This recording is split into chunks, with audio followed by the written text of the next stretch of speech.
Well, this one caused me to boil right over, and if you're not a little contemptuous towards some people by the end of this one, you're either stupid or a liberal. Six of one, half a dozen of the other. Now, I like Calgary. I do. I love this city. Been here for a long time, but I've also lived in Vancouver. I've also stayed in Edmonton. I've been to Toronto, I've been to Ottawa, I've been a lot of places. And I've been to a lot of places with a lot more money than Calgary. Hence the, oh my God, when this dropped in front of me. So let's get into this. Let's do this. Let's talk municipal politics of Calgary. You know, the corrupt, greedy, self-serving den of snakes, ever hiding behind their closed-door meetings. So the rest of us peasants don't know what type of scam his worship Naheed Nenshi is going to pull next. Although this certainly explains his attitude towards the everyday people, that we're just a bunch of peasants who don't get it. Well, we get it. We really do. And here's the thing. You talk down to us, Mr. Nenshi, like we don't get it. Well, we're not your students at Mount Royal. You're not teaching political science, and frankly, I don't think you're a political scientist. I think you're a fucking scam scientist based on what you've done to this city. But that's my personal opinion. I'm sure many other people disagree. I've told you what I think of you enough because you blocked me on Twitter over it. Purple poof.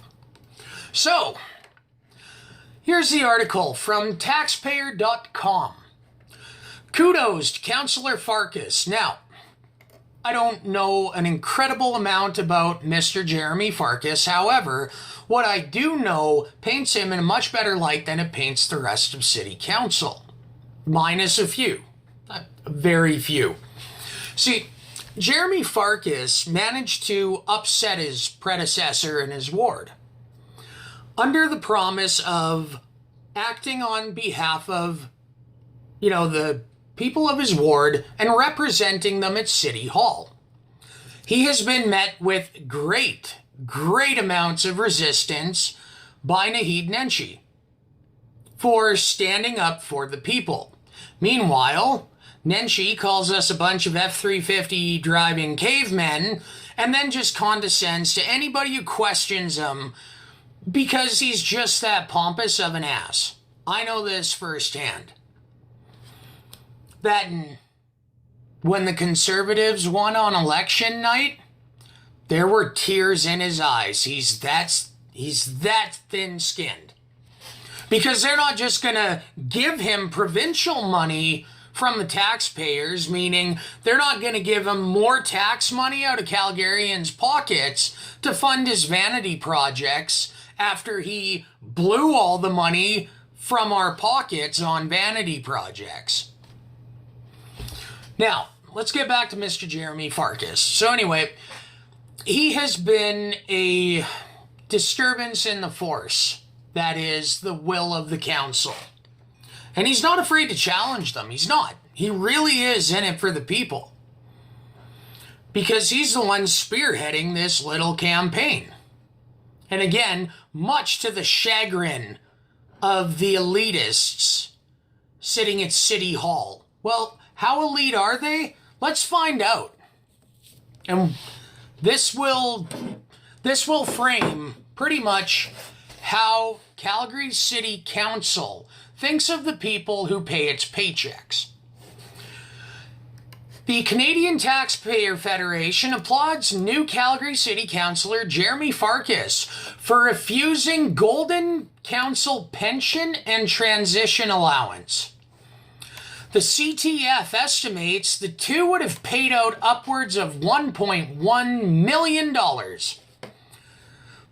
The CTF applauded new Calgary City Councillor Jeremy Farkas today for refusing Council's golden pension plan and the large goodbye checks, transition allowance, Council members receive if they quit or are defeated.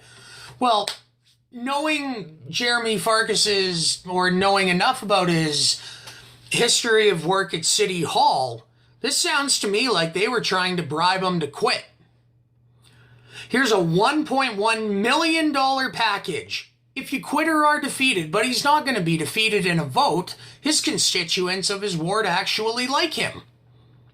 So this is pretty much Nenshi and the rest of them tried to bribe him into quitting because he was a thorn in their side for standing up for the tax-paying Calgarians.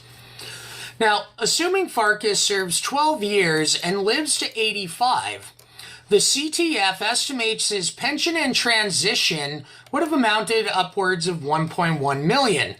Councillor Farkas is, which, by the way, if you're in office for 4 years and they give you $1 million on your way out and you're set for the rest of your life on a pension, that's a joke. No politician deserves that because none of you really do much work in the interest of the people. And we'll get into how much more humility politicians elsewhere have, and in far bigger and far more important places than here. Councillor Farkas has demonstrated an immense amount of principle by refusing to accept council's golden pension and transition payments. We hope other council members will follow his lead or act to scale back the council's golden perks. Hence the, we'll give you $1 million if you fuck off. Since September, the CTF has been drawing attention to the enormous cost to taxpayers for council's pension benefits and transition allowance. From 2007 to 2016, contributions to council's pensions were extremely lopsided. Taxpayers had to pay $6.132 million. Council members paid $1.18 million. While Stats Canada shows 76% of Albertans work outside of government don't even have a workplace pension, Mayor Nenshi actually qualifies for 2 pensions. The elected officials pension plan and the elected officials supplementary pension. Now, my question is this. You only need 4 years to qualify for one of these pensions. Now, by the time we finally get rid of the fat purple ponce, he'll have served 12 years. Well, I've been a carpenter for 12 years. I'm not getting 2 fucking pensions. And I've broken my back and my neck while doing my job. Meanwhile, like a pig at the trough, he's getting fat. I hope the elections are a slaughter for you, Naheed. So what I want to know is this.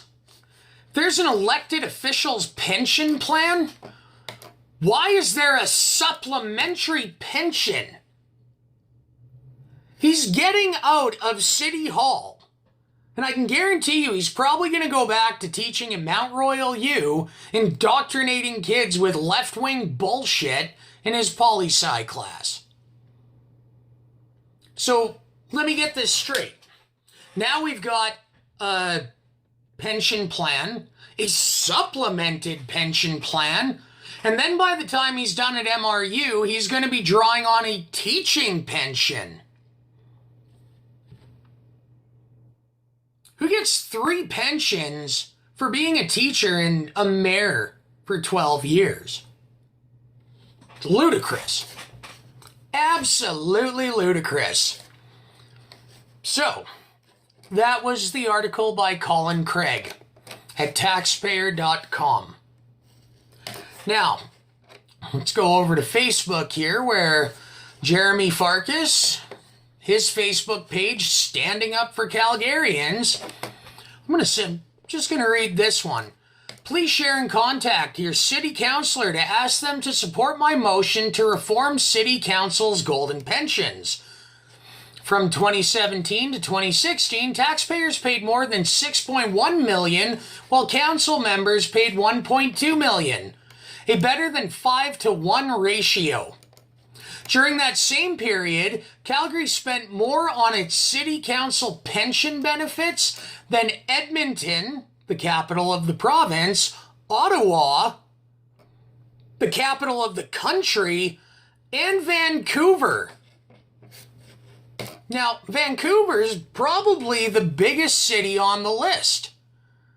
And, I mean, I'm genuinely shocked. Like, this is probably like Vancouver, North Vancouver, not the entirety of the Lower Mainland, but still, population density. Calgary, over a 9-year time frame, spent $6.1 million padding their retired elected officials. Vancouver spent $700,000. Edmonton spent $1.3 million. And Ottawa, the capital of the fucking country, spent $2.2 million. So obviously our wonderful, vainglorious leaders at Calgary City Hall genuinely believe they deserve 3 times the pension than the people that run the capital of the country. This is bullshit. This is a joke. Now, I'm not sure how many people know about the ongoings of Calgary City Hall politics, but one part of it is that Calgary leads the nation in closed-door meetings of its city council, meaning we vote for them, but when they get together to discuss how they're going to bend us over and fuck us while reaching for our wallets next, there's absolutely no media. There's no way for the taxpayers to know what these people talk about, and yet they're somehow supposed to represent us. Well, how good of a job are they doing representing us when we don't know what it is they discuss? We don't know what it is that they talk about in their scheming and planning. All we know are the results of it. Property taxes going from $20,000 to $60,000 a year? Huh. What else do we get? We got a big veiny dick bridge.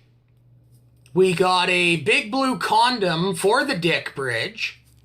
And then we got a mockery to Indigenous people all over by blowing an exorbitant amount of money on art that is a mockery of Indian burial grounds. Well, burial mounds. That's what we got. We got fucked. Now, I'm sure somebody will eventually say, oh, well, you know, we did the 16th Avenue corridor refurbishing. Well, here's a little bit of a fact on that. That went over budget, it went overtime, and all at the expense of the taxpayers. What most people don't know is that the full scope of work initially quoted in the price wasn't even done. But we paid for it. And we paid for all the city employees' overtime. And we paid for everything else. And what did we get? A project that didn't finish on time, didn't finish the full scope of work, and went over budget. It's a joke. But you think we know that they're planning on doing this stuff? Of course not, because of closed-door meetings. Now, ever since Jeremy Farkas got into the city council, he has been just on the receiving end of every bit of Nenshi bullshit Nenshi could throw at him. And very much to Jeremy Farkas's credit, he's never backed down.